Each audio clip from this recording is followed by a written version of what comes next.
திருநள்ளாற்றில் உள்ள உலக பிரசித்தி பெற்ற சனீஸ்வர பகவான் ஆலய யானை சரஸ்வதி தீர்த்த குளத்தில் உற்சாக குளியல் போட்ட காணொளி தற்போது வைரலாகி வருகிறது. காரைக்கால் மாவட்டத்தில் பிரசித்தி பெற்ற திருநள்ளாறு ஸ்ரீ தர்பாரணீஸ்வரர் தேவஸ்தானம் உள்ளது. ஸ்ரீ சனீஸ்வர பகவான் ஆலயத்தில் பிருத்வி என்ற 22 வயது பெண் யானை பராமரிக்கப்பட்டு வருகிறது. திருநள்ளாறு தர்பாரணீஸ்வரர் ஆலயத்தில் நடைபெறும் திருவிழா மற்றும் முக்கிய நிகழ்வுகள், பிரதோஷ பூஜைகளில் கோவில் யானை பிரகிருதி ஆலயம் சுற்றி வந்து வணங்கியும் பக்தர்களுக்கு ஆசீர்வாதம் வழங்கி வருகிறதா. விசேஷ நாட்களில் கோவிலுக்கு வரும் விஐபிக்கள் பக்தர்கள் சனீஸ்வர பகவானை தரிசனம் செய்து யானைக்கு பழங்கள், பேரிச்சம்பழம் உள்ளிட்ட தின்பண்டங்களை கொடுத்து ஆசி பெறுவது வழக்கம். இந்த யானை தினமும் காலை மற்றும் மாலை இருவேளையில் ஆலயத்தில் உள்ள சரஸ்வதி தீர்த்த குளத்தில் நீராடி வருகிறது.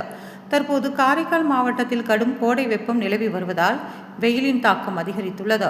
இந்நிலையில் வெப்பத்தை தணிப்பதற்காக சரஸ்வதி தீர்த்த குளத்தில் மதிய வேளையில் குளிக்கச் செல்லும் இந்த யானை சில மணி நேரம் கூடுதலாக எடுத்துக்கொண்டு உற்சாக சத்தமிட்டு சந்தோஷமாக குளித்து வருகிறது. உற்சாகமாக நீராடும் பிரகிருதியை பக்தர்கள் மகிழ்ச்சியோடு பார்த்து செல்கின்றனர்.